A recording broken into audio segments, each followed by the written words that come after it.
Здравствуйте! Сегодня мы говорим об определении результатов выборов депутатов Джохорку Кенеша. С нами эксперт по выборам Анышай Мамытова. Мы подошли к завершающему этапу выборов, это определение их результатов. С учетом внесенных изменений и дополнений, кто и в какой срок определяет результаты выборов депутатов Джохорку Кенеша?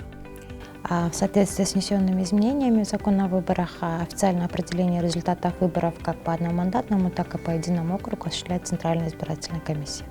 Мы ранее обсуждали, что результаты выборов по единому округу и по одномандатным округам определяются по-разному. Давайте начнем с единого округа. Как определяются результаты выборов по единому округу? По единому округу для того, чтобы определить результаты выборов, Центральная избирательная комиссия на основании протоколов и сводных таблиц, которые поступают с окружных избирательных комиссий, в целом делает сводную таблицу по всей республике, на основании которой видно, какая политическая партия, сколько голосов избирателей получила. Соответственно, для того, чтобы получить доступ к распределению мандатов, депутатских мандатов, политическая партия она должна преодолеть так называемые избирательные пороги. То есть, согласно внесенным изменениям, избирательный порог он был снижен. Раньше это было 7, а теперь у нас стало 5%. То есть сперва политическая партия она должна набрать 5% голосов избирателей в целом по стране, которые участвовали в выборах, то есть от количества проголосовавших. Помимо этих 5% общереспубликанского избирательного порога, политическая партия она должна преодолеть так называемые региональные пороги, то есть она в каждой области, в городах и Бишкек должна набрать не менее 0,5% голосов избирателей, также принявших участие в голосовании, то есть проголосовавших.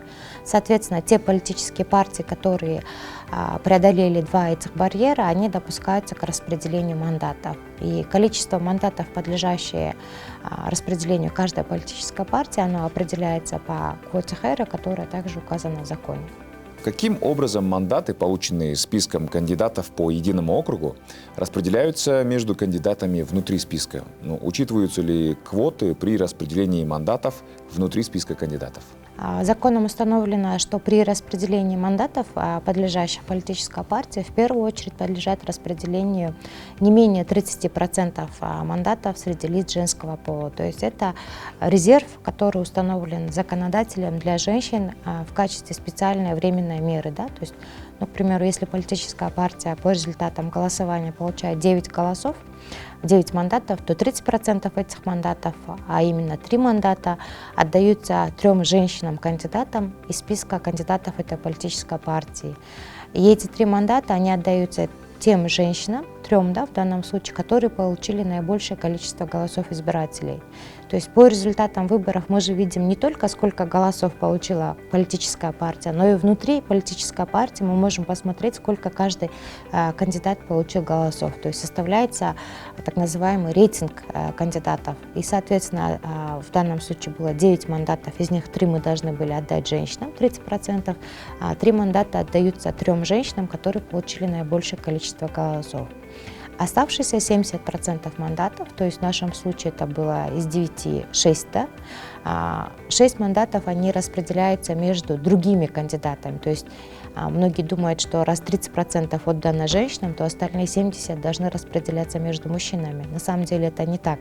30% они в железном порядке отдаются женщинам в качестве резерва, а оставшиеся 70% мандатов партии, они распределяются между всеми кандидатами в зависимости от количества полученных ими голосов избирателей, то есть по их рейтингу.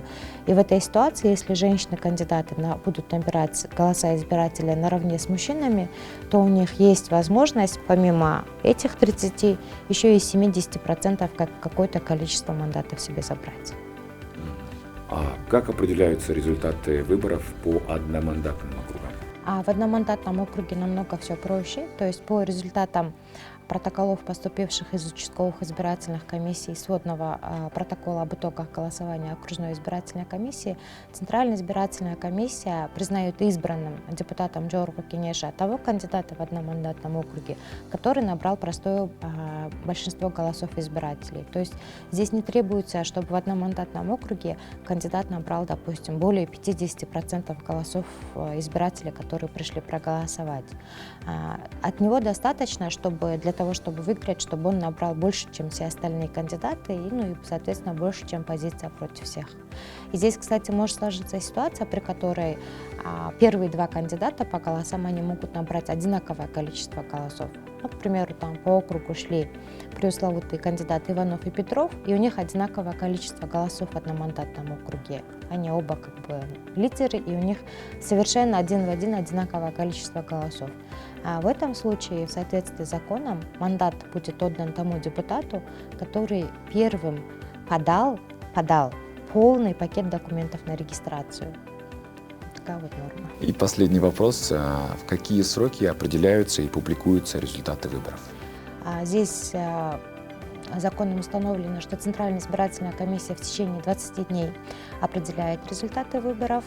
То есть на предстоящих выборах это не позднее 18 декабря получается. И в течение 2 недель со дня определения результатов выборов они должны быть официально опубликованы. Спасибо, благодарим. С нами была эксперт по выборам Канышай Мамытова.